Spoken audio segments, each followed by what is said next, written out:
Hello guys, welcome back to the channel. My name is Devans Rajani and I welcome you to the new lecture of supervised learning.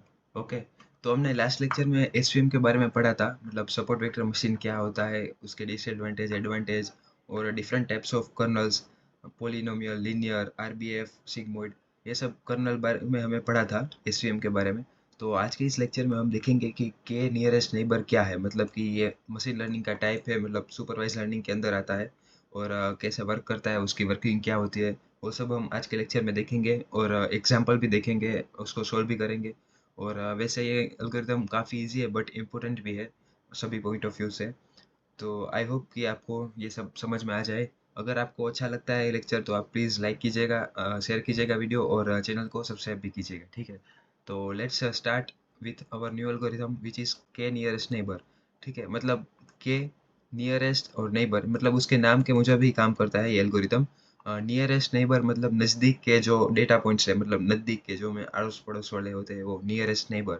और के है वो एक integer है मतलब वो उसकी वैल्यू कुछ भी हो सकती है वो हम आगे देखेंगे ठीक है।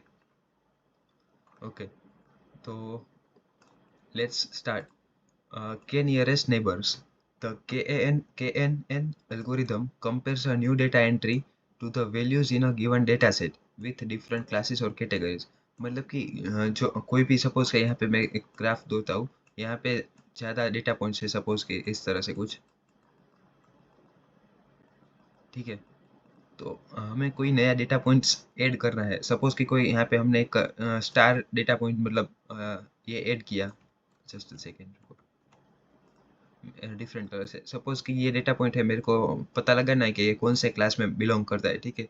तो अभी तक हमने जो एल्गोरिदम्स पढ़े उसमें क्या होता था लॉजिस्टिक में ऐसा होता था कि हम वो सिग्मोइड फंक्शन का फॉर्मूला यूज़ करते हैं उसके बाद प्रोबेबिलिटी मिलती है उस पर से डिसाइड करते हैं।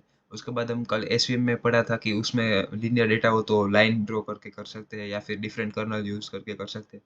पर ये के नियरेस्ट नेबर कुछ अलग है उसमें क्या होता है कि ये कुछ सपोज हमें डेटा पॉइंट ऐड करेंगे तो हमें पता चला मतलब हम फाइंड आउट करेंगे कि कौन से क्लास में मतलब क्लास 1 में या फिर क्लास 0 में कौन से क्लास में बिलोंग करता है।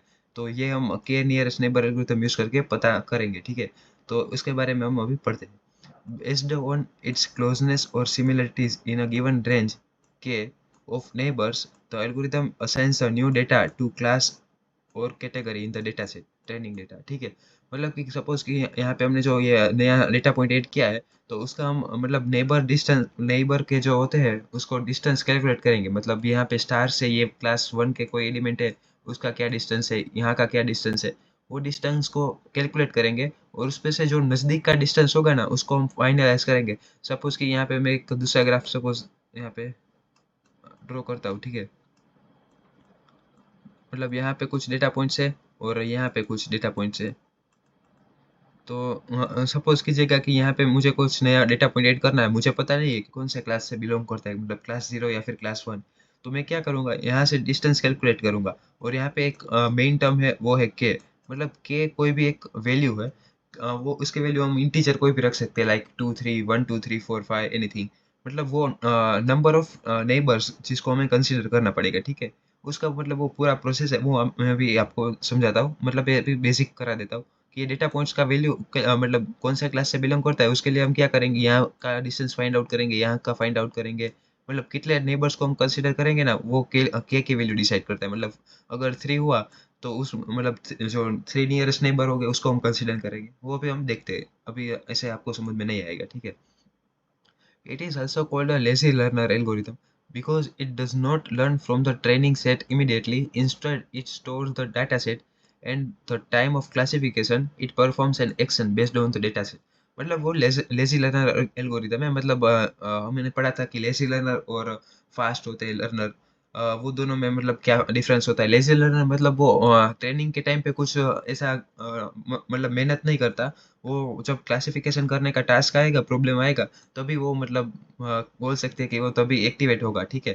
तो ये ट्रेनिंग डेटा सेट इमीडिएटली मतलब उसको स्टोर करता है और जो क्लासिफिकेशन के टाइम होगा वो ही तभी वो प्रोसेस करेगा ठीक है। तो हमने सपोज कि कोई दूसरा एल्गोरिथम यूज़ करते हैं तो वो उसमें वेट मतलब वो डिस्टेंस और वो सब मतलब कैलकुलेट होगा पैरामीटर्स और उसके बाद जो फॉर्मूला बनेगा उस पर वैल्यू पुट करेंगे हम एक्स और वाई की। तो उसमें से हमें डायरेक्ट पता चल जाएगा। लेकिन यहाँ पे ऐसा कुछ नहीं होता, यहाँ पे वो सिर्फ डेटा सेट यहाँ पे स्टोर करता है, मतलब ये डेटा पॉइंट्स यहाँ पे है। उसके बाद जो नया डेटा पॉइंट ऐड होगा तो उसके ऊपर वो डिस्टेंस कैलकुलेट करेगा। मतलब सभी प्रेडिक्शन टाइम पे ही सब वर्क करेगा, ठीक है। वाई डू वी नेक्स्ट देखते हैं, why do we need KNN algorithm, मतलब KNN एल्गोरिथम की जरूरत क्यों है। Suppose there are two categories, category A and category B, and we have new data point x1, so this data point will lie in which of this categories. मतलब कि यहाँ पे कोई कैटेगरी ए है और कैटेगरी बी है, ठीक है। और हमें कोई डेटा पॉइंट नया x1 है, सपोज ये रहा। तो उसे हम आइडेंटिफाई करना है कि कौन से क्लास पे है, कैटेगरी ए में है या फिर कैटेगरी बी में है, ठीक है। तो वो हम KNN की मदद से कर सकते हैं। To solve this type of problem, we need a KNN algorithm. With the help of KNN, we can easily identify the category or class of a particular dataset. मतलब इसके मतलब KNN की मदद से हम उसका क्लास डिफाइन कर सकते हैं, ठीक है। यहाँ पे देख सकते हो उसमें क्लास ए प्रेडिक्ट किया है, वो किस तरह से प्रेडिक्ट किया है वो हम अभी देखते हैं। अब देखते हैं मतलब KNN एल्गोरिथम के कौन कौन से स्टेप हमें फॉलो करने होते हैं, ठीक है। Can be explain on the basis of the below. Step 1, assign a value to K, मतलब के की कोई भी वैल्यू हमें डिसाइड करनी होती है। वो किस तरह से होती है मैं आपको बाद में समझाता हूँ, क्योंकि अभी आपको उसमें कुछ समझ में नहीं आएगा। Step 2, calculate the distance between the new data entry and all other existing data entries, arrange them in ascending order. मतलब यहाँ पे ग्राफ में आपको दिखाता हूँ कि कोई यहाँ पे ऐसे डेटा पॉइंट्स है सपोज के, ठीक है। ये सब डेटा पॉइंट्स है और यहाँ पे हमें कोई डेटा मतलब नया डेटा पॉइंट x1 है, इसे हमें ऐड कर रहे हैं यहाँ पे। तो हमें ये पता नहीं है कि ये कौन से क्लास से बिलोंग करेगा। तो यहाँ पे हम देख सकते हैं स्टेप 2 में क्या करना है, हमें कैलकुलेट डिस्टेंस कैलकुलेट करना है। तो हमने मतलब देखा था यूक्लिडियन डिस्टेंस फॉर्मूला होता है, हमने मतलब पहले देखा होगा कि यहाँ फॉर्मूला मैं लिख देता हूँ, under root of x2 minus x1 whole square plus y2 minus y1 whole square, ठीक है। ये डिस्टेंस फाइंड आउट करने का फॉर्मूला है। और यहाँ पे x2 और x1 क्या है वो मैं दिखा देता हूँ। यहाँ पे सपोज ये पॉइंट नए ऐड करेंगे, इसको हम x1 बोलेंगे और उसके y कोऑर्डिनेट को हम y1 बोलेंगे। और यहाँ पे हमें ये स्टार से इस सर्कल का मतलब ये क्लास 0 का आइडेंटिफाई करना होगा कितना डिस्टेंस है। तो ये सर्कल का मतलब ये क्लास का सपोज ये डेटा पॉइंट का कोऑर्डिनेट से x2 y2, ठीक है। तो x2 और y2 हमें पता चल जाएगा कि यहाँ पे हम इसको ऐसे प्लॉट करेंगे तो यहाँ पे हमें x2 मिल जाएगा और यहाँ पे हमें y2 मिल जाएगा, ठीक है। और x1 और y1 उसकी वैल्यू हमें गिवन होगी, मतलब कि डेटा पॉइंट्स का एंट्री पॉइंट है नया, उसका वैल्यू हमें गिवन होगा। तो हमें यहाँ से कैलकुलेट डिस्टेंस कर सकते हैं यहाँ इतना, ठीक है। उसके बाद आता है step 3, find the k nearest neighbours to the new entry based on the calculated distance. And step 4, assign the new data entry to the majority class in the nearest neighbour. तो इसका हम एग्जांपल से direct समझते हैं, ये step समझने से मतलब आपको उतना समझ में नहीं आएगा, ठीक है।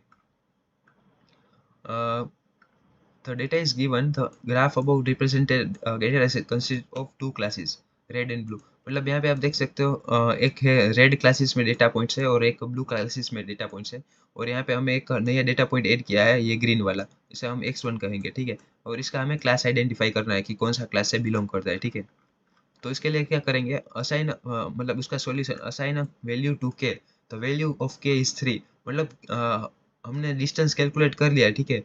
कि इसका डिस्टेंस मतलब नया पॉइंट का डिस्टेंस कोई भी एक पॉइंट से 10 है, 20 है, 30 है, 40 है, 50 है, ठीक है। सपोज ये है डिस्टेंस, मतलब यहाँ पे आप ग्राफ में देखेंगे कि यहाँ कोई न्यू डेटा पॉइंट आया है, तो इसका यहाँ से डिस्टेंस, यहाँ से डिस्टेंस, यहाँ से डिस्टेंस, और ये यहाँ से हमने 5 डेटा पॉइंट लिया, ठीक है। उसका डिस्टेंस हमें कैलकुलेट किया कि मतलब इतना डिस्टेंस 10 है, यहाँ पे 20 है, यहाँ पे 30 है, यहाँ पे 40 है, यहाँ पे 50 है। मैं एग्जांपल के लिए मैंने लिया है, ठीक है। तो उसके बाद हमने डिस्टेंस कैलकुलेट किया। उसके बाद हमने इसको असेंडिंग ऑर्डर में मतलब अरेंज कर दिया, मतलब असेंडिंग ऑर्डर मतलब पहले नज़दीक है 10, उसके बाद है 20, उसके बाद है 30, उसके बाद 40 एंड 50। सपोज के यहाँ पे इस तरह से डिस्टेंस हमें मिला है असेंडिंग ऑर्डर में, उसको अरेंज करने के बाद अभी हमने क्या करना है, वैल्यू ऑफ के इक्वल टू 3। मतलब यहाँ पे के की वैल्यू कोई भी रह सकते हो, मतलब यहाँ पे के इज इक्वल टू 3 है तो हम क्या करेंगे, फर्स्ट 3 है ना उसको सिलेक्ट करेंगे, ठीक है। ये 10, 20 और 30 क्योंकि ये सबसे नज़दीक है न्यू डेटा पॉइंट से, ये न्यू डेटा पॉइंट है उससे नज़दीक ये सब 3 डिस्टेंस है। तो और इसके इसके रिलेवेंट क्लास है, सपोज कि रेड और ब्लू है तो ये रेड से बिलोंग करता है, ये रेड से बिलोंग करता है और ये ब्लू से बिलोंग करता है, ठीक है, ऐसा कुछ है। तो हम क्या करेंगे, जस्ट अ सेकंड, मैं यहाँ पे थोड़ा इजी क्लियर कर देता हूँ। ठीक है, तो ये 10 है वो रेड क्लास से है, 20 वाला पॉइंट रेड से है और 30 वाला पॉइंट ब्लू से है। तो यहाँ पे k इज इक्वल्स टू 3 लिया है, तो हमने फर्स्ट थ्री को मतलब फर्स्ट थ्री को कंसिडर किया और उसमें मेजोरिटी देखेंगे कि ये क्या है, ये रेड से है, ये रेड से है और ये ब्लू से है। मतलब रेड वाले कितने हुए, दो हुए, और ब्लू वाले कितना हुआ, एक ही हुआ। तो मेजोरिटी किसकी थी यहाँ पे, रेड वाली। तो जो ये न्यू डेटा पॉइंट है वो किस क्लास से बिलोंग करेगा, वो रेड क्लास से बिलोंग करेगा। ठीक है, मतलब ये तो मैंने एग्जांपल के मतलब समझाया। अब आप एक्चुअल में हम एग्जांपल में देखेंगे तो यही मेथड से फॉलो होता है। और यहाँ पे के की वैल्यू हम कोई भी ले सकते हैं, पर प्रीफर ओड, मतलब ओड नंबर होते हैं 1 3 5, ऐसे हमें लेनी चाहिए। क्योंकि अगर इवन लेंगे हम के की वैल्यू, सपोज कि यहाँ पे 3 की बदले 4 होती, तो क्या होगा, तो सपोज 2 पॉइंट्स रेड क्लास से है और 2 पॉइंट है वो ब्लू क्लास से बिलोंग करते हैं, तो इसमें कंफ्यूजन होगा क्योंकि दोनों की इक्वलिटी है, मतलब रेड भी दो है, ब्लू भी दो है, तो हम कुछ डिसाइड नहीं कर पाएंगे। तो इसी तरह से मतलब हमें ओड ही लेना है, इवन नहीं लेना है, ठीक है। आई होप इतना समझ में आ गया होगा, एग्जाम्पल हम देखेंगे तो ज़्यादा समझ में आ जाएगा, ठीक है। स्टेप 2 में देखते हैं, calculate the distance between the new data entry point and all other existing data entries. मतलब यहाँ पे हमने ग्राफ में देखा ना कि ये नया डेटा पॉइंट है, तो इसका सब डेटा पॉइंट से हम डिस्टेंस कैलकुलेट करेंगे, ठीक है। Step 3, find the k nearest neighbor to the new entry based on the calculated distance. The algorithm will consider 3 nearest neighbor to the green point, this represented in the graph above. ठीक है, तो हमने क्या किया, पहले new data point add किया यहाँ पे, उसका डिस्टेंस कैलकुलेट किया यहाँ, मतलब यहाँ से किया आपने, यहाँ से, फिर यहाँ से, यहाँ से, मतलब रेड वाले सभी से डिस्टेंस कैलकुलेट किया और ब्लू वाले भी सभी से, यहाँ पे डिस्टेंस कैलकुलेट किया, ठीक है। अब जो डिस्टेंस हमें मिला, मतलब उसके लिए हमने यूक्लिडियन फॉर्मूला यूज़ किया था डिस्टेंस फाइंड आउट करने के लिए। अभी मैं मतलब प्रॉपर थोड़ा नहीं कर सकता हूँ क्योंकि मतलब मेरे पास उतना सेटअप नहीं है, इसलिए आई होप कि तो भी आपको समझ में आ जाए। अगर आपको कुछ नहीं समझ में आता है तो मुझे कमेंट में जनाए, मतलब बोलिएगा, तो मैं कुछ डिफरेंट वे ट्राई करूँगा, ठीक है। तो यहाँ पे हमने क्या किया, ये डेटा पॉइंट से डिस्टेंस कैलकुलेट कर लिया, ठीक है, और उसको असेंडिंग ऑर्डर में लगा दिया, मतलब सबसे पहले कम डिस्टेंस वाला, उसके बाद बड़ा डिस्टेंस वाला और लास्ट में सबसे ज़्यादा डिस्टेंस वाला। मतलब ये ग्रीन पॉइंट यहाँ पे है, थोड़ा इरेज कर देता हूँ, रुको। मतलब ग्रीन पॉइंट यहाँ पे है, ठीक है, तो उसका सबसे ज़्यादा डिस्टेंस वाला पॉइंट सपोज कि ये होता है, तो उसे हम यहाँ पे लास्ट में डिफाइन करेंगे, ठीक है। अभी देखते हैं आगे। Assign the new data entry point two the majority class in the nearest neighbour, मतलब जो मेजोरिटी होती है उसको क्लासों में कर देते हैं, ठीक है। ठीक है, यहाँ पे आप समझ रहे हो, देख रहे हो कि ये ग्रीन पॉइंट से हमने डिस्टेंस कैलकुलेट किया, तो उसमें मतलब k इज इक्वल्स टू 3 है, तो हमने तीन नेबर को कंसीडर किया, 1 2 एंड 3। तो यहाँ पे आप देख सकते हो दो रेड पॉइंट्स है एंड वन ब्लू पॉइंट है, तो यहाँ पे मेजोरिटी रेड की हुई, तो ये पॉइंट होगा वो रेड होगा। यहाँ पे देख सकते हैं जो ग्रीन था वो भी रेड हो चुका, मतलब मेजोरिटी विंस। तो कुछ इस तरह से कैन एंड वर्क करता है। अब देखते हैं कि k की वैल्यू हम कैसे चूज करते हैं। There is no particular way of choosing the value of k, but here are some common convention to keep in mind. Choosing a very low value will most likely to lead to inaccurate prediction। मतलब कि k की value हमें कुछ मतलब 1 या 2 ऐसी छोटी नहीं रखनी है, बड़ी रखनी है, सपोज मतलब 3 4 5, 3 और 5 ऐसी। और commonly k is equals to 5 होता है। मतलब सपोज कि यहाँ पे कोई डेटा पॉइंट्स न्यू आया है और हमने calculate k is equals to 2 रखा है, ठीक है। तो यहाँ पे कुछ डेटा पॉइंट्स इस तरह से होंगे। तो सपोज कीजिएगा कि ये अगर आउटलायर हुए और ये दोनों ही सिर्फ न्यू डेटा पॉइंट्स के नज़दीक हुए, तो हमने तो k इज इक्वल टू 2 ही रखा। तो वो छोटे मतलब आउटलायर को देख के बोलेगा कि ये क्लास 0 से बिलोंग करता है, पर एक्चुअली जो क्लास 0 वाले हैं वो तो यहाँ पर है और यहाँ पे क्लास 1 वाले हैं, तो क्या होगा, तो वो हमें एक्यूरेसी नहीं मिलेगा। तो k की वैल्यू हमें मतलब ज़्यादातर 5 ही रखनी है और ओड ही रखनी है। और यहाँ पे देख सकते हो odd number as given value of K, क्योंकि इवन होगा तो वो फिर से वो इक्वालिटी का सिनेरियो बन सकता है, ठीक है। और यहाँ पे एक एग्जांपल हम देखेंगे। हाँ, यहाँ पे हमें ब्राइटनेस दिया गया है, सेचुरेशन दिया गया है और उस पर से हमें क्लास मतलब दिया गया है। तो हमें क्या प्रेडिक्ट करना है, यहाँ पे कोई न्यू वैल्यू है 20 एंड 35, 20 एंड 35, तो उस पर से हमें क्लास डिफाइन करना है। तो हम क्या करेंगे, इस 20 और 35 को लेंगे, ऐसे x1 x2 x1 y1 कह देंगे।